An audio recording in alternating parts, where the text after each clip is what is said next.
question for the Tesla shareholder meeting. I was not able to attend that meeting, so this podcast is a post episode on the shareholder meeting where I'm asking the question. The question is the following: what is the chance that Tesla will, at some point, hopefully adopt the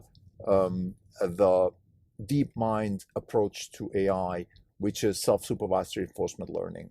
And an extended version of that question would be, what is the chance that Demis Hassabis at some point works together with Elon Musk towards a new version of AI? This is the question.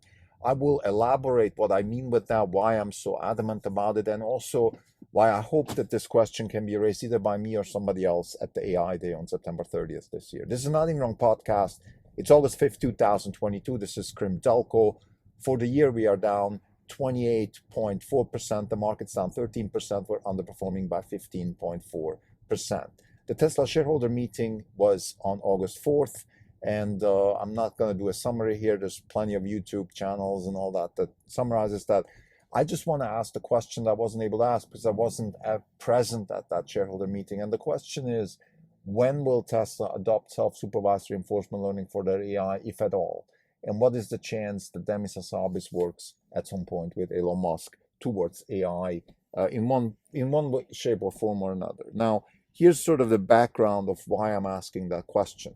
I think that the most interesting person other than Elon Musk in the corporate world today is Demis Hassabis. I've spoken about this in the past as a reaction podcast to the Lex Friedman interview that Demis gave, and I want to reiterate that. He's the most interesting person because he combines this, I think, culture and technical ability and entrepreneurial ability. And maybe on the entrepreneurial side, Demis hasn't shown as successful as Elon Musk, but certainly he's able to develop scientific ideas and technologies into products. He's proven that with AlphaGo Zero, he's proven that with the protein folding project, and hopefully he can prove it with many more projects that are coming out of DeepMind. Now, let me elaborate first what I mean with self-supervised reinforcement learning as an approach to AI. So if we look at the way AI has been working since the imagenet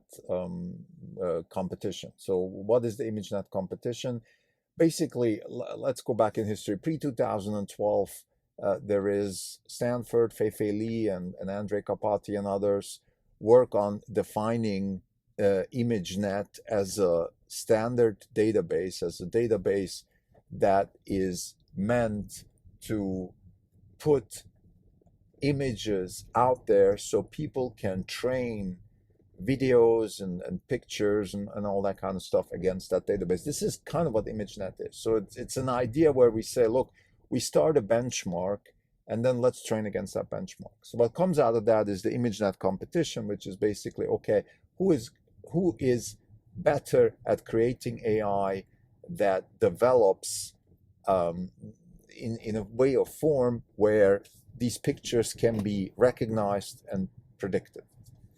And then from there, we have Jeff Hinton's success at the ImageNet competition, which is basically a much, much better approach towards recognizing images using what we call machine learning today, which is kind of like supervised machine learning, where we tell the model, okay, this is a cat, this is a dog, this is not a cat, etc., etc. The model learns, and then we go from there. And this is kind of where still today, most of machine learning that we know and that we apply in many ways, let's say email spam and credit card fraud and all that kind of stuff, is driven by that kind of machine learning. And also the Tesla approach towards AI, the full self-driving, which, no coincidence, was driven by Andrej Karpathy, which came out of the lab of Stanford and Fei-Fei Li, which was instrumental in ImageNet. Now, Andrej Karpathy has been recently negatively or vocal about sort of how ImageNet, on the one hand, was very instrumental, but on the other hand also, at least that's how I interpret his comments, also was maybe misleading a little bit, because this approach to AI, this approach that we are all applauding today, also led to maybe a false hope that this can work. And maybe Tesla is on the wrong is betting on the wrong horse here, because the right horse would be self-supervised reinforcement learning. I think Andreas Holtz, or whatever his name is, the guy that used to work with Elon Musk for a short while, the hacker that is still running Comma AI, that guy said something on a Lex Fridman podcast years ago. He said that eventually self-supervised learning will win, because that's really the way AI works the best. And Demis Hassabis also mentioned the same thing in his podcast, because he says, look, this is how human brains evolve. They evolve with sort of a carrot and a stick, or self-supervised reinforcement learning, or whatever you want to call it. In the end, it's all about finding an algorithm that rewards you for certain behavior and punishes you for other behavior. This is the fundamental idea.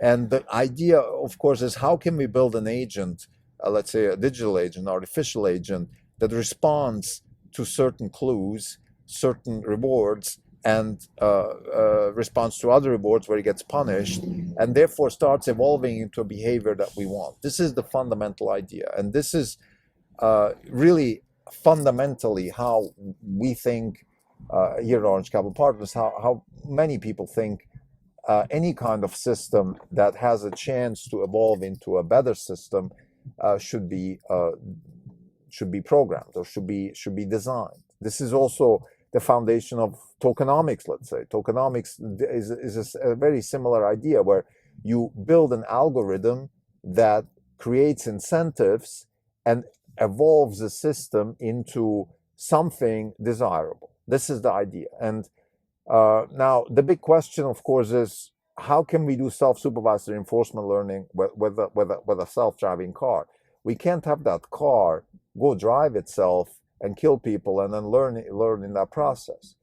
So my answer to that, this is now me thinking out loud, is, well, we need some sort of animation. And this is, I've discussed this many times before. Path towards a more powerful AI goes through animation. So the step that is needed before we can have physical systems evolving in real nature towards a more powerful AI, before we get that, we need animation, because we need the ability to use video and animation for self-supervised reinforcement learning. So this is the thesis. So let me recoup that. So we have a physical system, a self-driving car, that needs to learn how to drive in the real world, which is what we call intelligence, which is real physical systems behaving in the real world. The path towards a more powerful self-driving car is through video, because we want to have an animation that allows the car for self-learning, and then we can put it back in the real world. For that, we need an animation which is rooted in the real world. This is the path that I see evolving, and that the question that I would like to pose to Elon Musk is that, are you interested in this approach? If so, when are you going to pivot? And if not, why not? And wouldn't it be great if Demis Hassabis could work with Tesla? Just to finish this particular episode, I also want to mention that sometimes in history, in the history of, or corporate history, let's say two people come together and create amazing things. For example, Paul McCartney and John Lennon create the Beatles, amazing. Steve Jobs and Wozniak create Apple, amazing. And then we have, sometimes people don't get together, i.e., let's say, for example, what if Thomas Edison and Henry Ford had worked together? What we would have gotten an electric car, much more powerful than today. What if Hewlett-Packard and Disney would have gotten together and created a digital media company out of Silicon Valley and Hollywood in the 1930s? Wouldn't that have changed the media landscape a lot more than what actually happened? So in that sense, what if Demis Hassabis and Elon Musk work together? Wouldn't we get a much more powerful AI much faster? This is the question I would like to ask Elon Musk. I know it's maybe, it could be one of those where he actually elaborates in a positive way. He could be trashing me, or he could be just saying, well, I haven't thought about this. Good question. Let me think about it. I don't know where it's going to go, but this is the question I would have want to ask in the shareholder meeting, and hopefully I can ask that question in the AI day. So to summarize, again, the question I would like to ask Elon Musk is, self-supervised reinforcement learning, is that an approach that is feasible for Tesla? If so, how? Obviously, we can't have a car going around killing people and learning how not to kill people. So maybe animation is the future. Is it conceivable that Tesla will turn into an animation company before it actually solves full self-driving, at a point where we can not just have better driving than humans, but many orders of magnitude better driving than humans? And this can be approached by self-supervised reinforcement learning the same way that AlphaGo Zero has created a much, much better Go player than any human could ever conceive to be. Thank you.